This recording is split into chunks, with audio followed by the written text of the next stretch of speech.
Hello, everybody, and welcome to another episode of Ask Jameen. I'm Nikki Willis, and I'm Jameen. And this week is part 2 of the conversation we are having around racism and discrimination in the real estate industry. Now, Jay, last week we talked about more so the buyer side. But this week we are going to talk to you about how to prevent discrimination, racial discrimination on the listing side or the seller side. All right, here we go.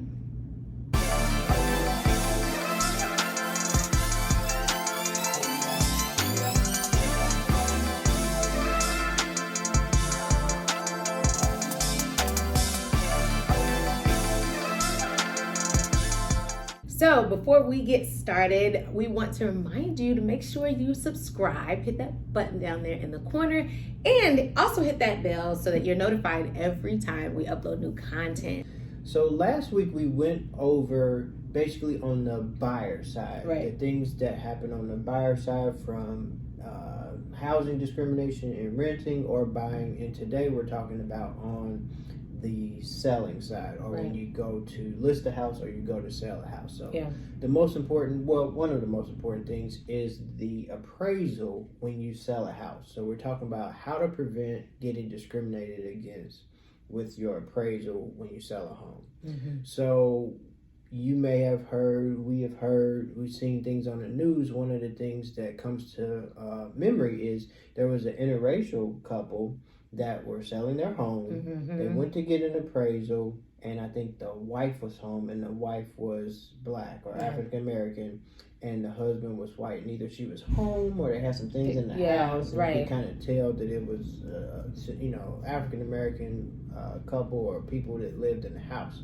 So they were like devastated because their home appraised like significantly lower than it should have. And so why is this so important? How does this affect us? So you getting a low appraisal can make the difference between you being able to sell your house and you not being able to sell your house. It could be the difference between having a down payment to buy your next dream home, that step up home, or if you needed to sell the house because of a major financial situation or send your kids to college or something. It's like basically losing money. Or even refinancing. Even refinancing. So if you wanted to finish a basement or start a business or send kids to college or things like that, which is what some of us do when we sell or refinance a property, a low appraisal can have major negative implications on the situation. Absolutely. So we're talking about negative appraisals and how do you prevent that from happening? So we're getting the picture here that racism and discrimination still exist despite laws and things that have been put in place. And to be honest, it's almost like a picture has been painted because before it was like you would see a commercial for a real estate company or something, but you wouldn't see representation. There was no diversity in the commercials. So now it's like, okay, we see diversity in the commercial, so everything's fine now, but that's not the case as we can see in this examples like this. So this made like national news about this appraisal situation. So one of the things that we want to go over is the ways that you can prevent from getting discriminated against on an appraisal.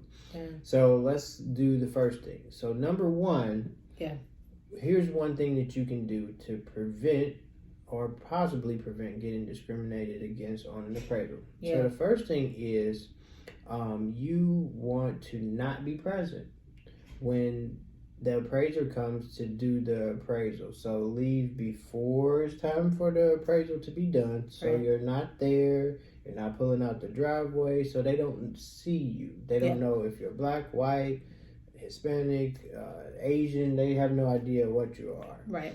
So don't be at the appraisal. And even if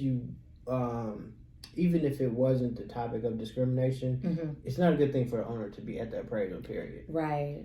Same thing as when we're showing a house, it's not a good idea for the owner to be there looming over the buyers. The buyers don't feel free to look and picture themselves in the house. So aside from the whole discrimination thing, you shouldn't be at the appraisal. Unless you absolutely have to. And we're going to talk about what to do if you absolutely have to be there or somebody has to be there. Yeah. So the first thing is, don't be there during the appraisal. Don't be there before the appraisal. Yeah. That's probably one of the biggest things that you can do to prevent getting discriminated against on an appraisal. They see who the owner is, and if that appraiser is racist or they have a bias. A bias of any kind.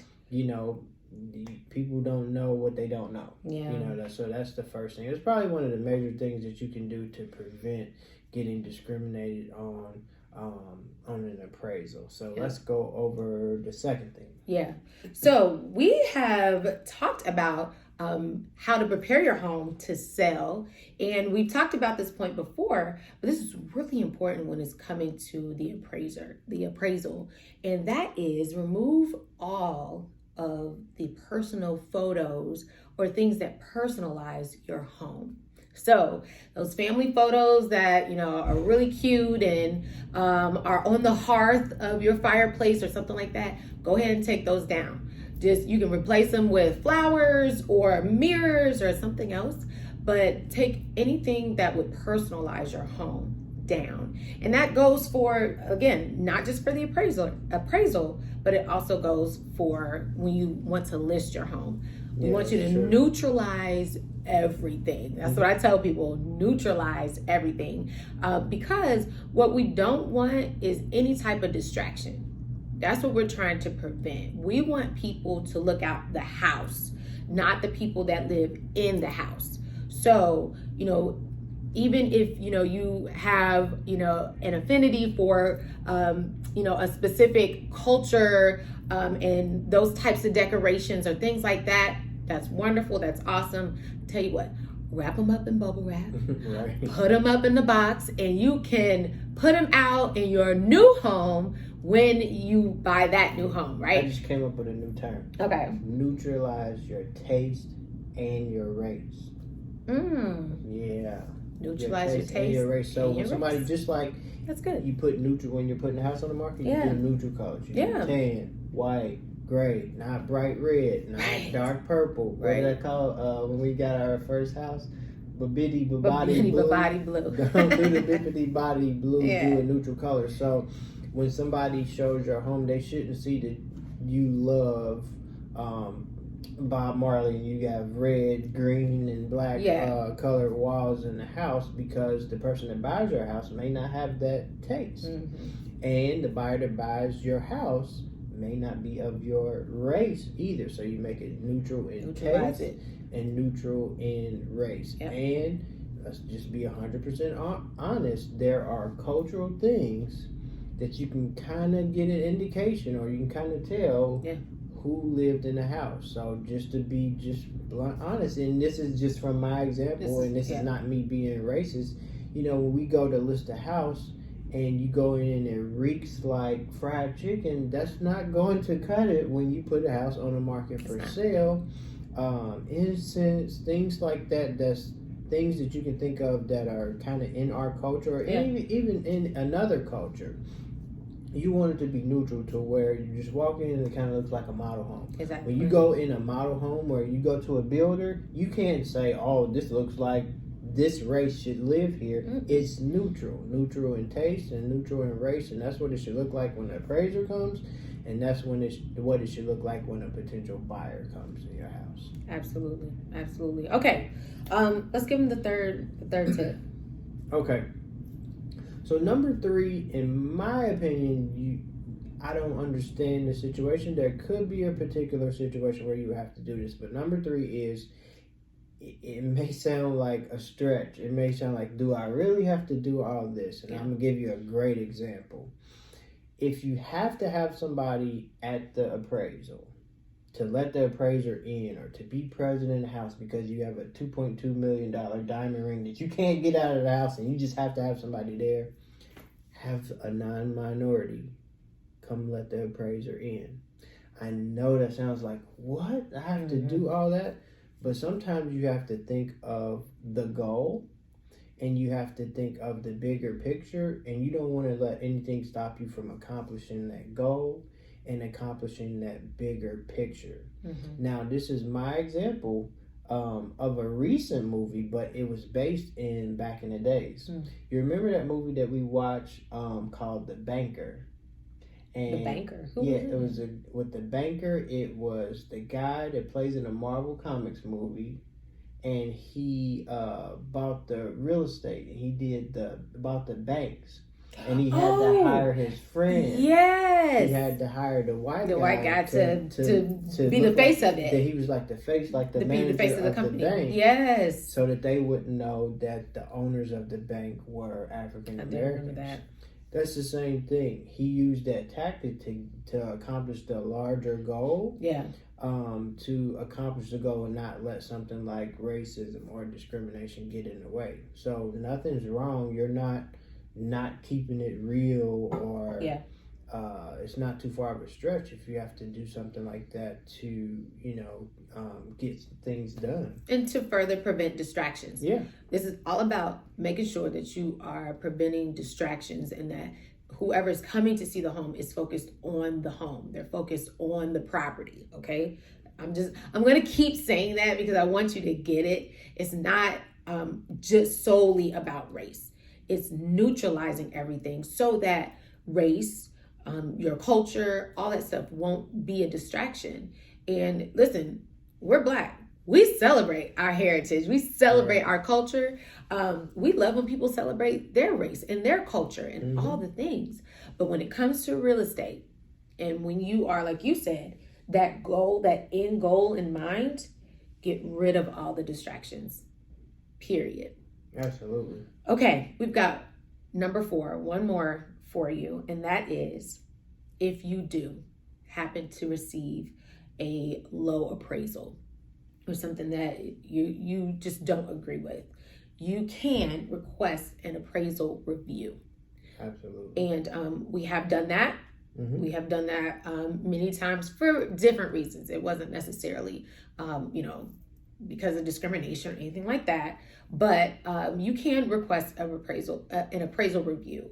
And in that instance, whoever your listing agent is, they too will be working very hard to make sure that this happens too, because no one, especially the ones working for you and who have fiduciary duties for you, they don't want this to happen either. So what they're going to do is they're going to pull similar comps for you to say, here's the similar square footage, or here's the same layout, same number of bedrooms, located in the same area. And this is what these houses appraised for, give or take, if something has a pool or not, or, number of car garages or whatever. And then they will submit all that paperwork into the bank or the mortgage company, that did the appraisal. And you can then defend there. Do you have anything else to add on that though? Only that if, hopefully all these tips and all these, this advice that we give you is helpful. The advice that we have given so far is to prevent you from getting discriminated against. But if you feel like, okay, I got this appraisal and I know, or I feel like my house is worth more than this, this is kind of like, if there was ever an aha moment, this is the aha moment. So, one of my favorite quotes in this thing is something that I live by is, don't accept a no from a person who doesn't have the ability to say yes. So if you get a low appraisal, don't just take that and feel devastated or feel like you've been discriminated against and don't do anything about it. You do have the ability to ask for an appraisal review, put your hand up, say, hey, I don't think this is right. You don't even have to say this was because of discrimination. I feel like it was racism. Like you said, appraisal review can be for multiple different reasons. So you don't have to just take what the appraiser said or what it comes back at. You can request a appraisal review, which is how these examples and things that we see have been on TV and on the news and things like that, this is how they've come to light. One person came and appraised the house and said the house was worth this amount of money, and the appraiser came right after that and it was totally different, and it was backed up by data, facts, and figures, which is what should be used to determine appraisal in the first place. In the first place. I have a story for you. See, y'all, now I'm having stories. But I had a friend back home in Cincinnati who they ran an appraisal on her home, and it was significantly low. And so she went back and said, you know what, this wasn't right or whatever. Granted, her home was very, how should I put this? Very personalized. And so she went back. She did say, I think this is, because they were judging, more so the personalization of the home. So she went back, got an appraisal review. That appraisal was $50,000 difference. Wow. Yeah. $50,000. Okay. The one that I've seen that I saw on the news, that was a full black couple. This was $150,000. Yeah, it was like over. It was huge. Yeah. It was huge. So if you do feel that, we want to empower you. Like you said, don't just take it. Like, make sure that they've done their due diligence, and you can do that. You can get the help of your realtor if you're working with a realtor, mortgage company. Yeah, get a second opinion. And that's who you request a appraisal review from. So if you're getting a mortgage, you get an appraisal and you feel it's low for whatever reason, especially discrimination, you call the mortgage company and you request a appraisal review, because the mortgage company is the person who orders the appraisal, because they need that to say, yes, this house is worth the amount of money that we're giving you a loan. So you request an appraisal review with the mortgage company that you're getting a mortgage with. Yep, absolutely. All right, y'all. I hope this was helpful. Make sure you put it in the comments below. Let us know which tip that you feel was helpful to you. Also, if you've had this experience, we want to know. Go ahead and put it in the comments below. Share this also to anybody that you know is either in the process of selling or getting ready to sell this year. We want to get this information out there to empower everyone. Again, we can all work together to make sure that this doesn't happen. And those of us who are in the profession, we know that we can do our due diligence. We can be fair. We can look at the facts and the data and the results that come in order to make sure that the process is done fairly. Yeah. Anything else, babe? This was good conversation. I feel like these are tips and advice that we can give people that they can apply to their everyday lives. Hopefully all of our episodes are. But these are things that particularly pertain to people of color, minorities, African Americans. So make sure you check this whole series out. If you know somebody in the process of buying a house, somebody in the process of selling a house, this may be their particular situation. When I say it depends on your particular situation. You guys have been messaging us and telling us, oh my gosh, we had this situation, or I know someone that had it. So it's not so far removed, y'all. It's not. We want to make sure that people have these resources in case this happens to you. Hopefully you don't have to do these things or deal with these problems, but if you do, we want to make sure that you have, some tools and some tips that you can take to help the situation. Absolutely. Well, guys, this has been another episode of Ask Jameen. Before we leave, make sure you hit that subscribe button and make sure you also hit that bell so that you know every time we upload new content. All right, guys, we want you to have a great week. Happy Black History Month. We are celebrating Black History all month long. All right, guys, have a good one. Bye.